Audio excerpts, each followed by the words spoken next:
Let's just make a seat for myself. Good morning, everyone. I was hoping that this video would be an art journal tour,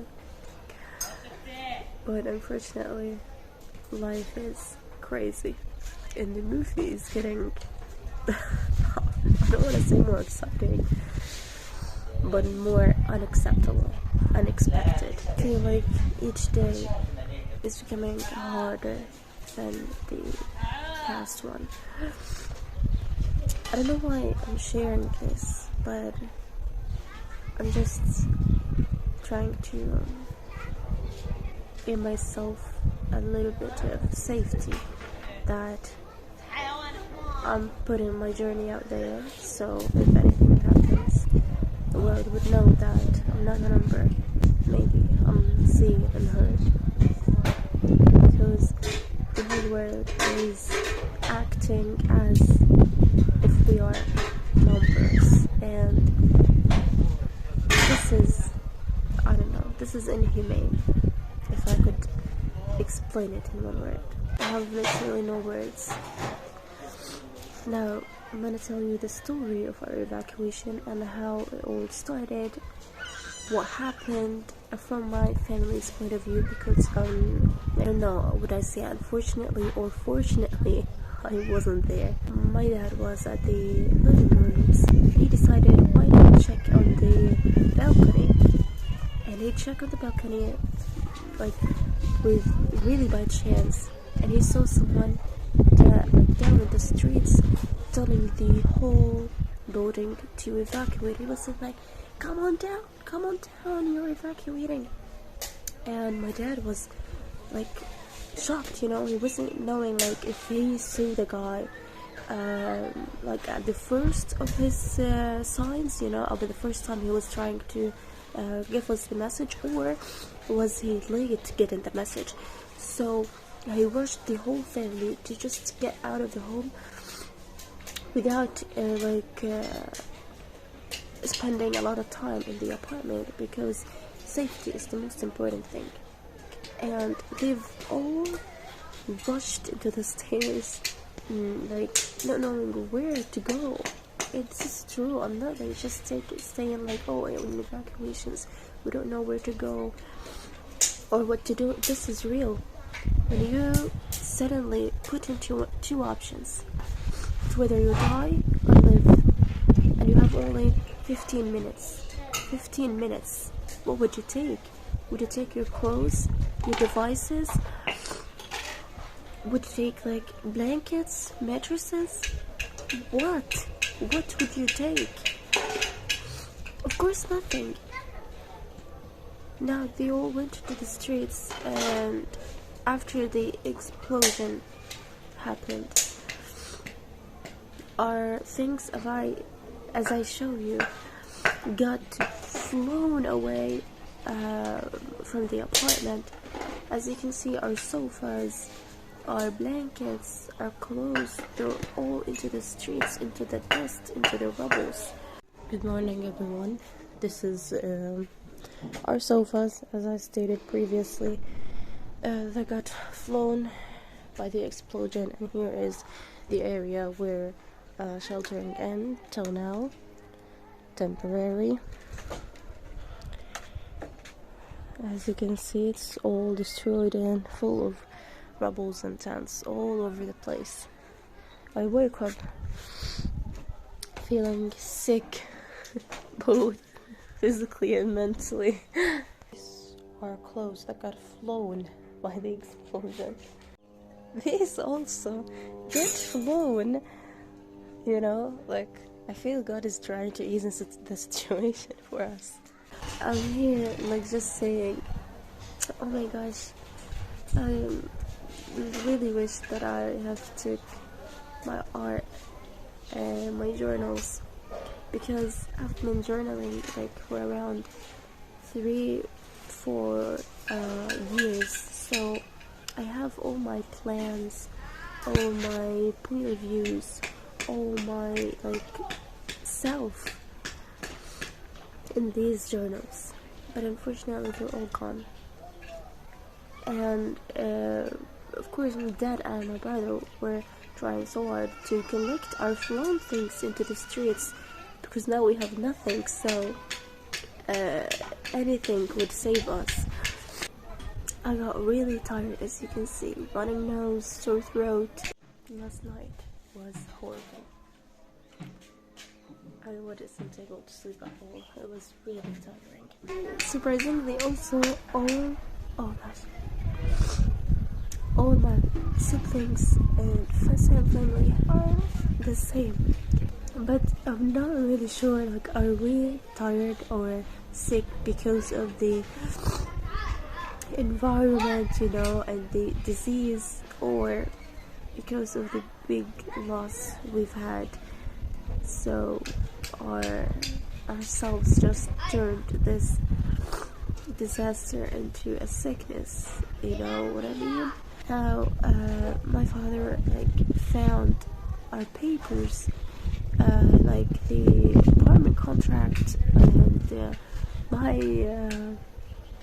my certificate for the last grade I've had, also into the streets. And my papers weren't even at my neighborhood, they were at the next neighborhood because of the high explosion. We have no privacy. Even our things, like, they're home but they're not safe, and in the streets they're not safe, you know, because there's no privacy. But you know, like, when you're in a gathering or with someone but you're not like really comfortable, and you say, okay, and at the end of the day I'm going home and I'm being lying in my bed really comfortable, and this all shall pass. My brother is working on fire. However, now where would I go? I've talked before that in genocide we've learned to sit with our emotions, but now you're not just sitting with your emotions, you're living your emotions, and you can't change it, not escape it. You can't. Oh my goodness, this is really, really extremely bad. Such dire circumstances. I really need your help and need your support, because we've lost everything we own. Recently, like, I've got a microphone and I got excited to make content, and I saw your comments saying like, oh my gosh, I liked this way of holding a mic or having a mic, or etc. It's gone, unfortunately. I'm thinking, like, if I was at the moment of evacuation, I'd have grabbed a lot of things, you know, but at the same time I say, like, maybe I would not be ready and just wear my prayer clothes and get out without even having an outfit. At least when I was out, I was wearing an outfit, you know. So this is the way I'm thinking. And also, God is making it easier for us, that a lot of our clothes were flown away, so at least we have something, you know, but it is all full of dust and it needs deep cleaning. Zan, hi, كيف شعورك؟ عن ايش؟ بعد ما راح البيت. حزن. انت وين كنتي لحظة الإخلاء؟ كنت في مدرسة، كنت بدي اخذ امتحان الحساب، لو ايش حكوا اطلعوا بسرعة بدهم يكشفوا البرج تبعنا. طيب وش كان شعورك؟ خفت. وين رحتي؟ رحت هون عند خالته، لقيت ماما في الطريق. لقيتها بتعيط عشان ضلنا بدها تروح. كيف حسيتي لما قال بدهم يكشفوا البرج تبعنا؟ قلبي دق دق دق دق دق دق. ايش اول اشي فكرتي فيه؟ سطل الشوكولاتة. Let me tell you the story of this. Now my grandpa, as I've told you previously, is evacuating his home and he was living with us. And he had got like an aid that has a chocolate bucket, you know, and having that in such a place and such a period, it's like a magic, you know. But we were saying like, okay, Eid is coming, so how about saving this chocolate for Eid, so you know we would have some sweets or something. It's gone. Yes. We are now homeless and we still have no shelter. When I first evacuated, I grabbed my book, my arts, because that's like my safe, my comfort zone. But I wasn't there, so I grabbed nothing this time. And we've truly lost everything. We're gonna try to now rebuild everything from scratch. My mom was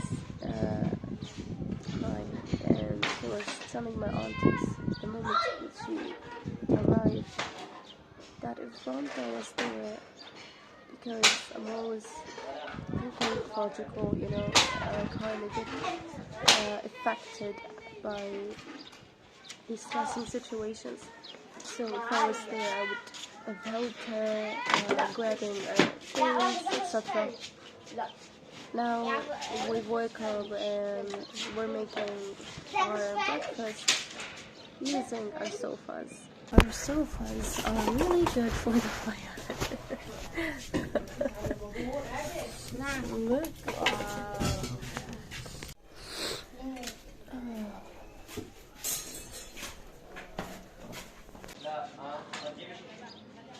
And you can imagine my parents feeling when they say these sofas they bought with their money that were expensive, even if it wasn't cheap, like something they've worked hard for, they're seeing it getting burnt.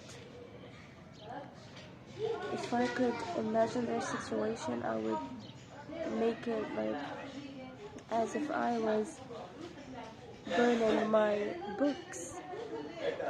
I would feel like as if I'm burning something of myself, my soul, something I belong to, or it belongs to me.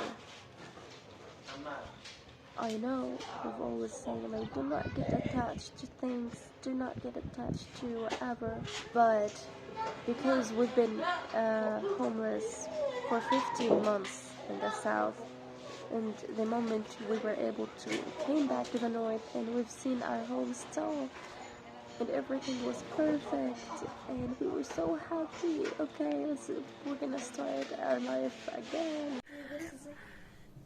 Today we're having Suzanne. It's okay. At least we have a shelter. So we got attached more than before. ايش هذا؟ تعال كنباي. طيب الله ينحطب. ايش كان شعورك وقت الإخلاء؟ مش كويس. كيف كنت حاسس؟ ايش هذا؟ من ايش؟ من ايش؟ راحت وانا بخ. دير بالك. لما حكوا إخلاء ايش أول اشي فكرت فيه؟ هذا بوعي عليهم. But the first problem of all is that there is no literal safe place here. So we truly know nothing. Where would you stay? Makeshift shelter, and it's all costing. And with the borders being closed and shut for 3 months, I know. Before you come on me on the comments, everything is meant for the goodness, and we don't know what's the goodness behind this, but we still believe in that. But I also believe that there is no problem in giving yourself a time to just feel your feelings and do not like fight it, you know, just be still, feel your feelings, give yourself a chance, so that will be easier for you to get over it. Do not come for me and say this is a war. This is not a war. This is a genocide. When I can't have a shelter, safe place, no clean water, no education, no healthcare, no anything. So you just want us to die. That's it. You're not trying to make safe places for civilians. No, you're wiping off civilians. Are we less humans? Because that's what it seems to be. I hope you're all safe and stable. Subscribe and click on the bell to be notified on all my coming videos. See you soon. Inshallah. If you can help, the link is in bio. Bye.